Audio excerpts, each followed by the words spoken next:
The Brassy Broadcast is a production of the Brassy Broadcasting Company. You get a knock on your cosmic door one day. You open it up, and surprise, it's your purpose. You finally have clarity on what it is you were put on this earth to do. Now what do? My guest today, Katherine Nagy, has answered that knock at the door and gone full throttle. Katherine didn't get her clarity that she was put on this earth to be a singer-songwriter until after she was already married with 3 children. But once she got it, she has released 3 EPs and a full album since 2017. I'm a fan of Katherine's music as well as Katherine the person. As a fellow musician here in Indianapolis, it's been inspiring to see her hard work pay off. You can hear Katherine's music and connect with her in all the places at KatherineNagyMusic.com. And don't worry, I'll have a link in the show notes that'll take you right there. In this episode, we are getting into the practices and processes that have taken her from the early days of inviting friends over to her house for house concerts so she could play her original music, to now playing on television and getting an invite to audition for The Voice. We also get into how All In has shifted and what that looks like as a singer-songwriter homeschooling 3 kids during a pandemic. And pay close attention to our conversation about what happens when you put your gifts out into the world and the attachment that sometimes goes along with that. Katherine grew up in a family that loved music, and she started studying music at an early age. She even studied classical voice in college, and then shifted to focus on business. After college, she spent 12 years in Chicago as a consultant. Her work schedule didn't leave much time for music, but she did manage to start playing some of her original songs at open stages around town. And then, as it does, life and kids happened. It never crossed my mind, oh, Katherine, you should be a songwriter and a performer and go do that. Even as a music major.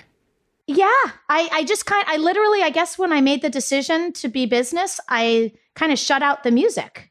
Now in hindsight, it didn't have to be an either or, but it did happen that way initially for me.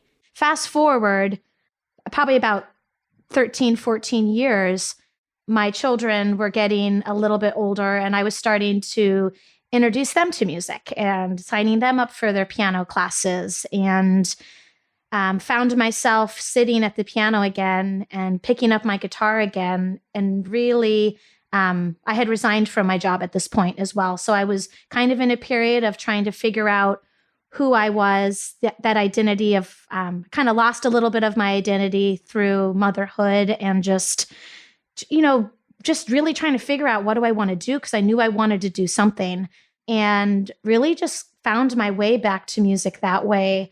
Found myself writing again. When my third child, Juliana, when she was born, I just found myself flooded with songs. That's when I wrote Gypsy Lady, my first song. And I really just had this eye-opening moment of, I had been spending a couple of years trying to figure out what did I wanted to do with my time, and did I want to start a business?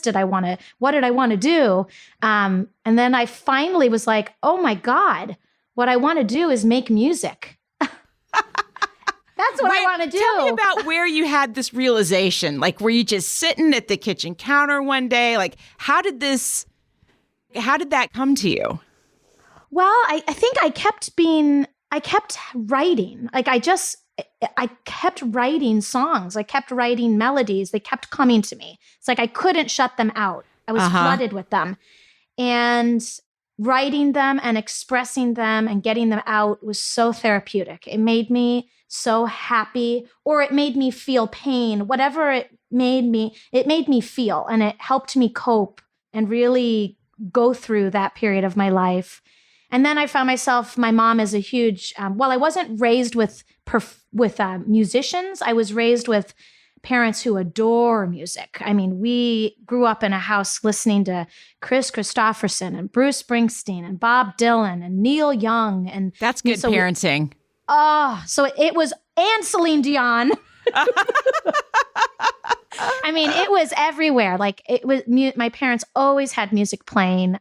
And so my mom's a huge music concert goer. And during this period, she and I were going to tons of concerts. We went to go see Bob Dylan. We went to go see David Gray, like some of these really wonderful songwriters. And I kind of had a few aha moments in the audience, like watching them do what they do. And I was like, that's what I wanted to do. Like, that's what I want to do. And I want to write songs and I want to get up there and I want to sing. And I want to move people the way they're moving me and like spread lyrics and spread joy and just feel like you're doing something for the world and releasing an energy. And so there was a lot of that thought process going on. And then finally, on the eve of my 36th birthday, I don't know why that was like the moment. I was about to turn 36 and I literally was just like, this is what I'm doing. Like full throttle. I'm going to start writing. I'm going to record. I'm going to take guitar lessons and become a better guitarist. I'm going to go to open mics. I'm going to learn how to do this. And once I make a decision about something, I'm a very like full throttle person. I give it my 100%. I just need to get there. And that is when it all happened. And so that's about 4 years ago now. And I have gone as full throttle as I possibly can go with 3 kids and a husband, a very busy husband, and managing all those other parts of my life. But music has been my full-time passion, and just pursuing it has felt so right for me. So tell me about your conversation with Ryan then, when you're like, hey, I'm going to be a musician. Yeah. I don't know if I've ever declared that. I think finally only now, like 4 years later, he's like, oh, is this what's going on? So you declared it to yourself, but not necessarily to him. I kind of just do things on my own. Yeah, he maybe might not have been part of the plan. I feel like if I just do things, I just get it done quicker. Less questions asked. I like how you think. But obviously he knew what was going on. I mean, there was no stopping me. So it wasn't like I wasn't asking anyone's permission. Like it was this moment of like, this is what I've seen the light. Like, this is what I am supposed to do. Like, this is what I want to do. This is how I feel like I can share my talent or my energy with the world best. Certainly was not through accounting. I can tell you. Oh my God. God help those companies that I did accounting for. Well, and when I think about like the very first time that we sat down and had a conversation, and I remember it because we actually connected through the podcast, and then I saw you, we connected on Instagram, and you posted something, and I was like, what? She's in Indianapolis? Like, you were playing somewhere. And I had no idea. I remember. And then I remember you came to one of my first house concerts that I had. Do you remember that? Those tea and jams? Yeah. So that was in and around that period. And I was like, okay, well, if I'm going to do this, there's a few things I need to do. Like, I need to make sure I like singing for people. Right. Right? That's kind of key. I need to make sure that my songs are like halfway decent, that people are actually, in some way enjoy listening to them. I need to take guitar lessons because if I want to be a singer-songwriter, I need to step up my game. And that's how I met Austin, my main guitar player and my producer of most of my music. He was my guitar teacher. And so we got connected through a mutual friend. So those tea and jam concerts were kind of my first. And I know you had been we hadn't really met, we didn't really know each other very well, but you were so supportive instantly of it. And I remember just being like, hey, do you want to come to one of my house concerts? And you showed up and I appreciated it so much. Yeah. Now that I know you, of course you would have shown up because that's who you are. Like, you're like live music. Someone's living out a dream. I'm there. Oh, 100%. Yeah. And I appreciate that about you so much.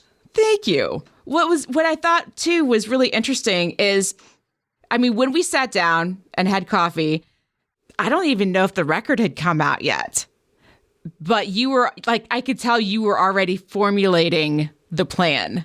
Like, this was happening. This is happening. Yeah. It is. And I don't necessarily have a plan, but I feel so, I'm so energized by just any sort of forward movement.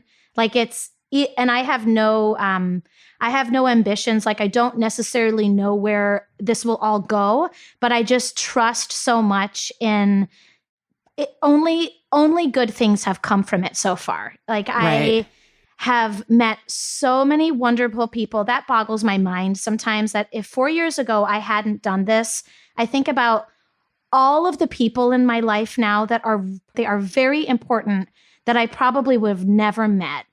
Mm-hmm. And all like just, and it has attracted what I've found is when you, and you probably know this too, when you put yourself out there and when you share yourself and you share your energy, it attracts energy back. And I have just found the most amazing tribe of women, of men, of entrepreneurs, of musicians. And we all support each other. We all get each other. And I can't imagine not having been able to experience that in this life. And so that's why I don't know what's coming down the road next, but it's only been good so far. And so I'm just going to keep going one step at a time and see what happens. How have you managed to keep the creativity flowing during, the last 6 months where I've seen you play one time, but it's not like we've had a lot of opportunity for gigs. Fortunately, this was one of the most favorite gigs I've ever been to is when you played at the park, but there was access because at the park where Katherine played, we have our boat docked on this reservoir. So we got to go get on the boat and then pull up and listen to Katherine play this concert. And I mean, people were out there, they were socially distanced and, in chairs and things, but it's like, we get to listen on a boat. That was so cool. It was the most phenomenal experience. Well, and I can tell you from the stage, it was, and I remember I called out to you guys because it was the most beautiful venue. I love that park. And I love the people that come to listen because they are true listeners. They want to sit there and soak in nature and soak in music and soak in the energy. And I think everyone was so appreciative for live music. I mean, us as musicians, we were so appreciative for the chance to just be able to share. But to look out and to see all the people in the lawn and then the water and the sun, the sunset and all the people in the boat and to hear you guys like, I mean, it was so fun. I loved that. It was such a fun night. But you asked me about creativity, like how have I been able to stay creative? Yeah. Well, so one thing, and I don't do this as often as I would like to do it, but I did do it a lot when COVID first broke out because the 3 children came home to me right away. And, I'm a very driven person. And I went into 2020 with like goals and these are the things I'm going to do and blah, blah, blah, blah, like all that stuff, right? Right. Oh, yeah. That we start the new year with. Yep. All these things. And then it all exploded, right? Just like the whole planet. I'm like, okay, exactly. Time to review that list.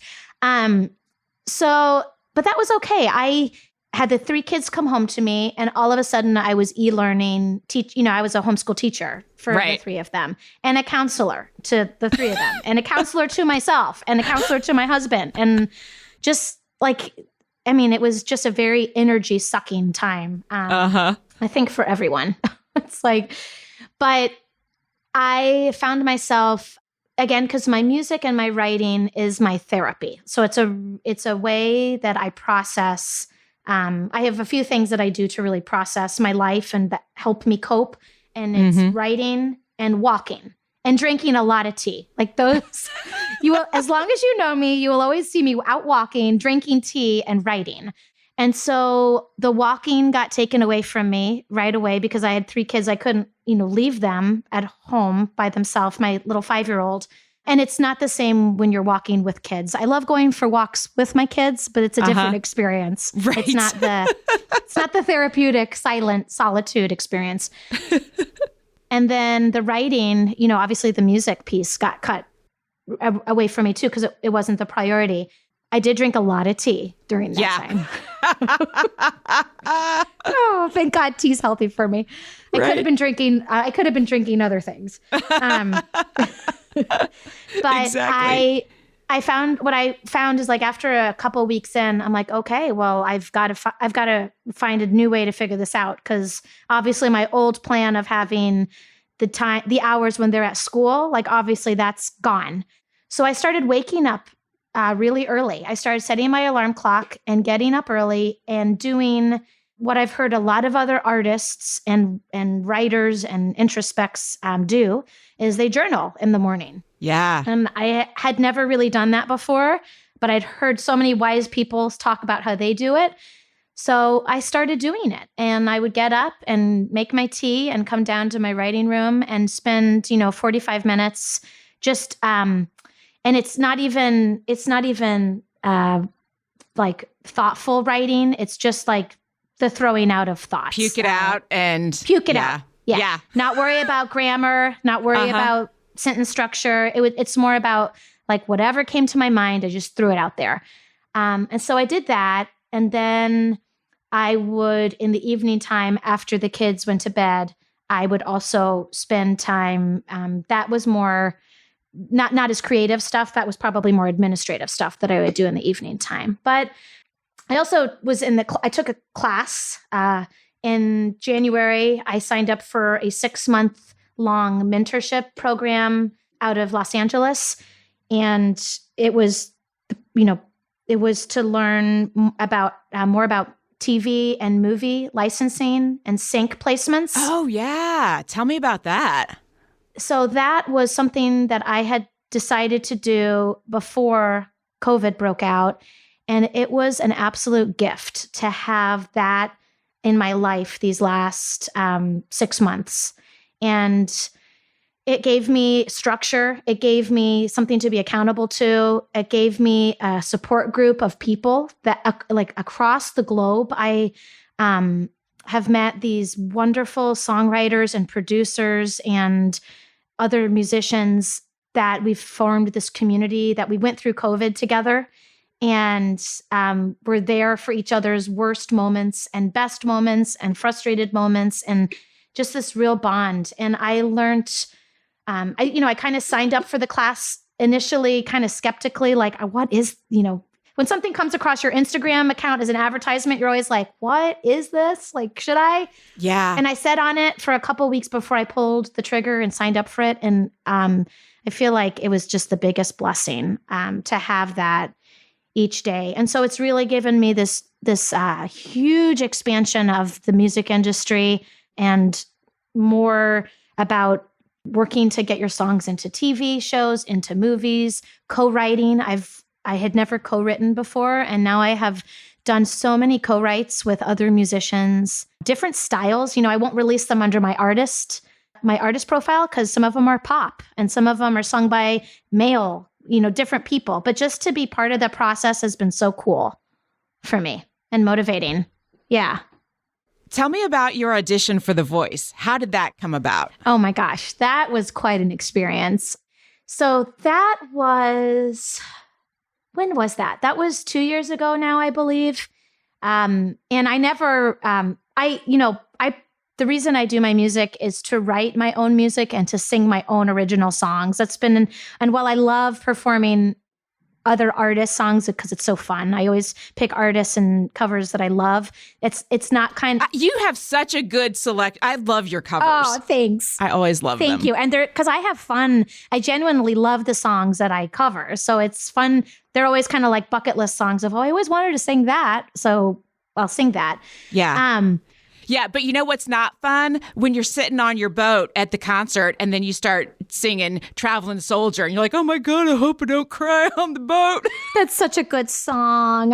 It's so sad. It gets me every time. It is so sad. And it's such a good song. And I often wonder, like, when I'm going through it, I'm like, okay, don't crack. Like, don't. You gotta hold it together, girl. Keep it together. Yeah. Put it in the lyrics. But the voice was not something I sought out. I have no clue to this day how they found me. I got approached on social media from a casting agency, and they invited me to a private audition for The Voice, which was going to be in front of a group of people, and I had to have 3 songs prepared.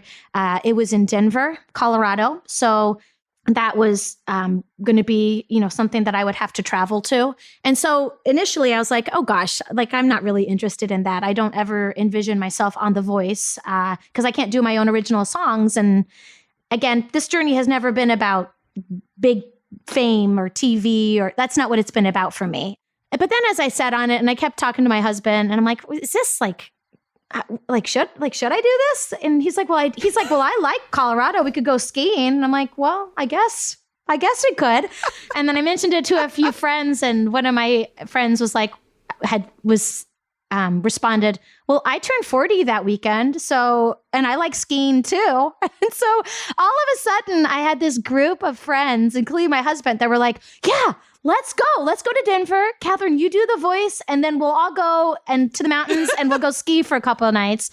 And so it became this really fun event of surrounded by friends and loved ones. And we went to Boulder. I did the audition. Obviously nothing came of it, but it was a wonderful experience. And then we had this great weekend in Breckenridge where we stayed at a friend's family cabin and skied and had the most wonderful memories. So, and it was very cool. Like the whole process of going there and meeting the producers and singing, and it was a very cool life experience, and I'm glad that I did it. I love that there was no attachment to the outcome. If something happens, great. If not, we're skiing. Yeah. I think that's kind of my attitude with this whole thing, with my whole music thing. Is like I have no expectations of the outcome. It's just, and my girlfriend said this quote to me actually last week, and I had never heard it before. I hope I don't butcher it, but she said it's something along the lines of, get rid of expectations and replace it with appreciation. And so it's that concept of like going into things. I'm just so grateful for having been able to get a little traction in my music and having found the right people that have supported me and come to my shows and listen to my songs, appreciate, my messages or what I'm trying to share. Mm-hmm. And there's no expectations with it other than just continue to have fun and continue to feel like I'm doing something purposeful, like doing something with purpose. Right. Yeah. And that's like really just recharging my soul and hopefully recharging other people's as well. I want to talk a little bit about Sprinkle Your Magic, because I feel like now you're kind of taking, it kind of feels like the next thing for you. So tell us about this. Well, and what you've started. And I don't even know. Again, I sometimes don't have like a plan of stuff that I'm doing. I just get these ideas and then I act on them. And then all of a sudden I don't know what I'm doing. It's like, I remember for my first time on Indie Style show here in Indianapolis, I was so excited. It was my first release of my EP, Gypsy Lady, and I'd never performed really anywhere before. I just had this CD. And I remember thinking, I'm going to go to Indie Style and drop off my CD and see if I can get on there with like, no expectations. It's more I'll just do it and see what happens. Well, and then I actually get a call back from them saying, hey, yeah, we'd love to have you. And I had this moment of pure panic, like, crap. Wait, you actually want me to go on the TV and sing this song? Like, I've never done this before. And I remember, like, I called my husband and told him, and then I was like, I got to call Austin to make sure Austin can be there with me because I need someone there to, like, go do this. And so that's kind of like Sprinkle Your Magic is kind of the same thing. I get these ideas and I just do them. And then I just follow, when I did it, it just felt so right. Like I know so many people, yourself included, and I hope you come to my Sprinkle Your Magic show as well. But I just feel... Yeah. Oh, wait, let's back up a little bit. So what exactly is Sprinkle Your Magic? So Sprinkle Your Magic is just this idea that came to me because I feel like this time of our lives, we just need so much positive energy and so much joy out there. I know I'm always gravitated towards things that are making me feel happy or making me feel joyful. And in my network of people, of entrepreneurs, of musicians, of women, of men too, I've met so many people that are able to just go and pursue their dreams. Like they don't let negative energy stop them. And I feel like that's a gift, and it is this recipe that if we could sprinkle it on the rest of the world, including on myself, like it could just make people happier, like to find ways to just spread your magic, because I think each of us have our own magic within us, and just being able to find the confidence to just share it so that it can touch other people. And so that's the idea behind it. And so I've just been tapping friends of mine that I've just watched full throttle. They just go for their dreams. And yes, of course, we all get these negative voices of doubt, and that's just life as humans. But for some reason, these people are able to push through that.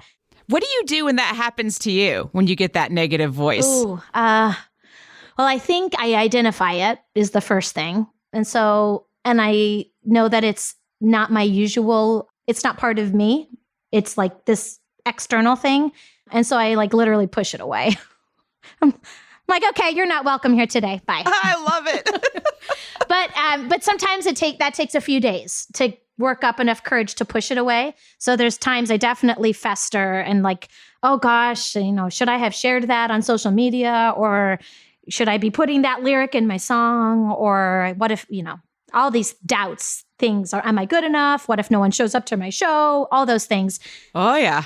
But then I also know that if I don't try it, or if I don't go for it, then I'll never know what could have happened. And I think the curiosity and the trust and the faith and the possibility of things that might happen is kind of what gives me the courage to push away those negative thoughts.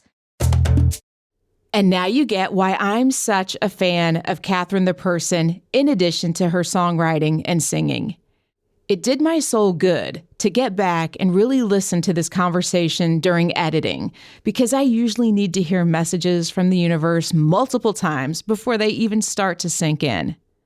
As a creative and a business owner, I find myself struggling with the attachment piece.